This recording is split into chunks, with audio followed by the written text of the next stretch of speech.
Итак, здравствуйте. Сегодня у нас на ремонте вот такой вот навигатор Lowrance Avionics AirMap 2000C. Первый раз вижу такой навигатор, довольно-таки добротный. Сразу видно вещь серьезная. Аж интересно саму посмотреть, что там внутри. То есть причина поломки, то есть не работает вот этот джойстик и вот эти две кнопки. Так, откручиваем вот этот винт. Там, наверное, должны быть находиться отсек для аккумуляторов. Вот они в принципе есть. Аккумуляторы пальчиковые. Все по-человечески. То есть если у вас сели аккумуляторы или испортились, вы просто покупаете новые, вставляете, не морочитесь. И SD-карта через переходник. То есть сейчас все это извлекаем. То есть выкрутили болты по периметру.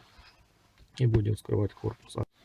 Итак, открываем его. То есть вытыкаем два шлейфа. И аккуратненько вот так раскладываем. То есть это вот антенная часть, но она не отсоединяется. Так, пытаюсь открыть. То есть маленькую щелочку посмотрел, что шлейф дисплея у нас с разъемом с обратной стороны платы здесь. А здесь мешает этот провод. Нам надо плату, то есть откинуть вот так вот вверх.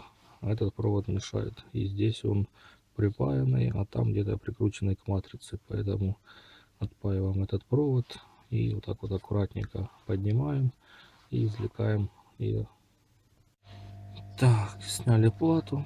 Ну и тут, скорее всего, придется вытаскивать модуль. То есть откручиваем 4 болта и дисплейный модуль извлекаем. Итак, извлекли модуль. Видим тут еще защитное стекло. Судя по всему, с каким-то напылением, наверное, каким-нибудь антибликовым или еще что-то такое. И наш клавиатурный модуль, который благополучно чем-то приклеенный и силиконенный. Тут попробуем его сейчас извлечь. Так, с горем пополам разобрал. Склеено, скорее всего, что-то типа, наверное, дихлоретана или еще чего-то, потому как все тут было влито в монолит. И пришлось вот таким вот дальским способом его еле-еле расковырял. И, скорее всего, оно не предназначено для ремонта. Сейчас промою, посмотрю микроскоп дорожки, повызваниваю. То есть будем проверять контакты. Так, смотрим на клавиатуру. То есть видим вот тут такие небольшая грязь есть. То есть это, скорее всего, кнопки пообсыпались и позакорачивали. Но так в основном все, конечно, чисто. Пробуем собрать обратно все без резиновой клавиатуры и позамыкать все это дело пинцетом. Так, проверили, все закорачивая пинцетиком. То есть вся там шлейф тут весь работает. Значит, у нас проблема в клавиатуре. Стираются, изнашиваются или портятся вот эти вот резиновые графитовые контактики. Ну, соответственно, люди начинают сильнее давить. Давливают, эта резинка старости не выдерживает и его так вот рвет. И обычно теряет вот эти крестики. Берем и ножки там от всяких конденсаторов, резисторов, что остается в ремонте, просто вставляю по периметру. Потом в корпусе оно просто, корпус так вот его закроет, не будет видно. Ну и заодно эта штучка теперь не выпадет и не потеряется. Переходим к тому, что нам нужно заменить вот эти все типа из проводящей резины контакты.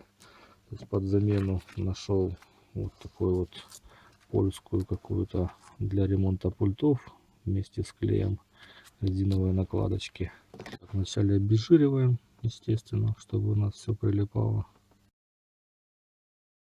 И теперь наносим клей, который шел в комплекте. Клей, кстати, по консистенции и по запаху похож на обычный силикон. Но у него, в принципе, написано силикон.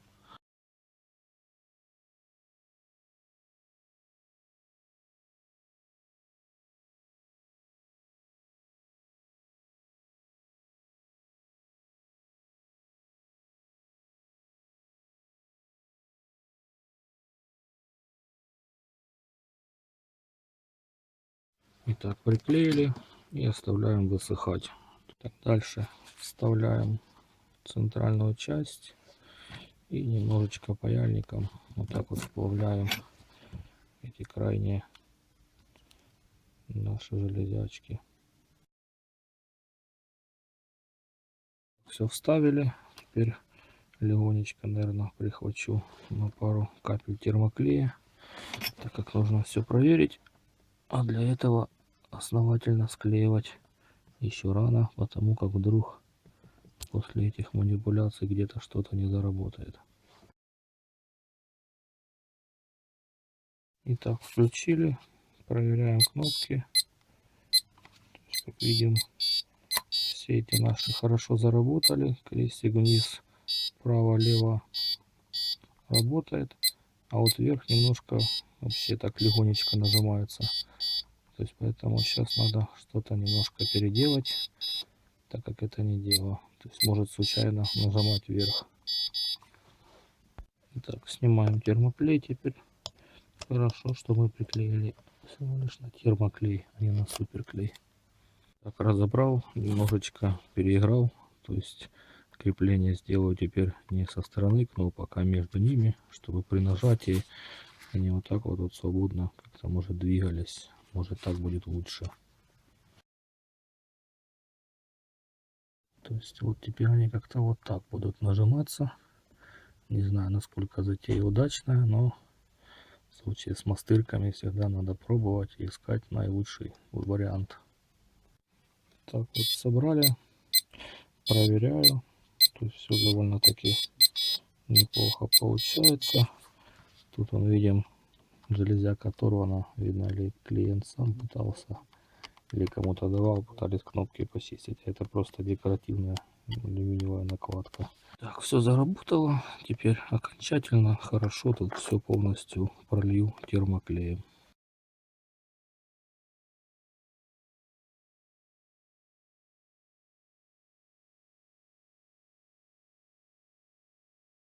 Так, чуть-чуть потом прогрел и лишнее так вот снимаем пальцами, потому как тут будет ложиться дисплей, чтобы ничего не попало на него. Почему делаю паяльником, делаю обычным паяльником, а не специальным пистолетом? Потому что пистолета было два, один сгорел, второй дал кому-то попользоваться. И вот после этого я не увидел его. То есть можно было бы, конечно, приклеить, но то есть клеить уже я уже отдирал. То есть лучше, чтобы изделие все-таки было разборным, как термоклей, куда отдирать проще, чем там ту же эпоксидку, какой-нибудь там дихлоретан или суперклей. Тем более суперклей еще дает такую белую испарину. Вот это стекло, кстати, акрил, экструзия. Судя по запаху, когда паяльником в него в голову попадал, я с ними работал, то есть поэтому лучше не рисковать. А так будет довольно-таки крепко. Итак, собираем все, заклеили. То есть единственное, что еще замечание в начале видео я сказал, то есть неправильно. То есть если вам нужно просто вытащить, то есть вот эти болты отдельно плату от дисплея можно не отсоединять. Достаточно выкрутить только вот эти раз, два, три, 4 болтика. И целиком весь модуль вытащить, ничего не распаивая и не рассоединяя. Ну, теперь буду знать. Так, собрали, проверяем.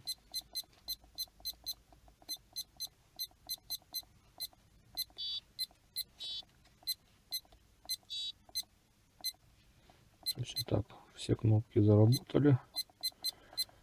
То есть немножечко, конечно, колхозно ремонт, но клавиатур таких не продаются, поэтому пришлось лепить, исходя из ситуации.